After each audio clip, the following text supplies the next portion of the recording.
அலைக்கும் வரஹ்மத்துல்லாஹி வபரகாத்து. நபி தோழர் அப்துல்லாஹி இப்னு முகஃபல் அவர்களுடைய மகன் இறைவன்ட்ட இவ்வாறு பிரார்த்தனை செய்கிறார். இந்த ஹதீஸு சுனன் அபுதாவது சுனன் இப்னு மாஜாவில் பதிவு செய்யப்பட்டிருக்கு.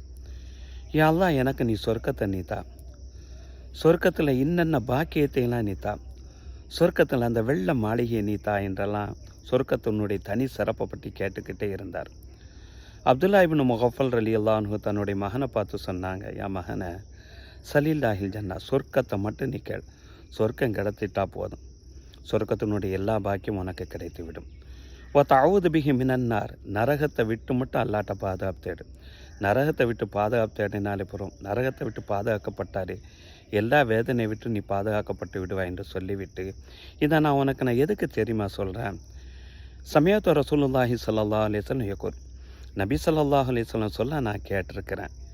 இன்னும் சேகுன் ஃபி ஹாதிஹில் உம்மதி கோமன், வெகு விரைவில் ஒரு கூட்டத்தார்கள் என்னுடைய சமுதாயத்தில் வர இருக்கிறார்கள். யாத்ததூன ஃபித் துஹூரி, தன்னை சுத்தம் செய்யக்கூடிய அந்த விஷயத்தில் தண்ணீரை அளவுக்கு அதிகமாக வீண் விரயம் பண்ணக்கூடிய மக்களும் வர இருக்கிறார்கள். ஒத்துவாயி, பிரார்த்தனையில் வரம்பு கடந்து கேட்கக்கூடிய நபர்களும் வர இருக்கிறார்கள் என்று நபி ஸல்லல்லாஹு அலைஹி வஸல்லம் அவர்கள் சொல்ல நான் கேட்டிருக்கிறேன். எனவே எதை கேட்டாலும் ஒட்டுருக்கமாக சுருக்கமாக கேள் என்றார்களாம்.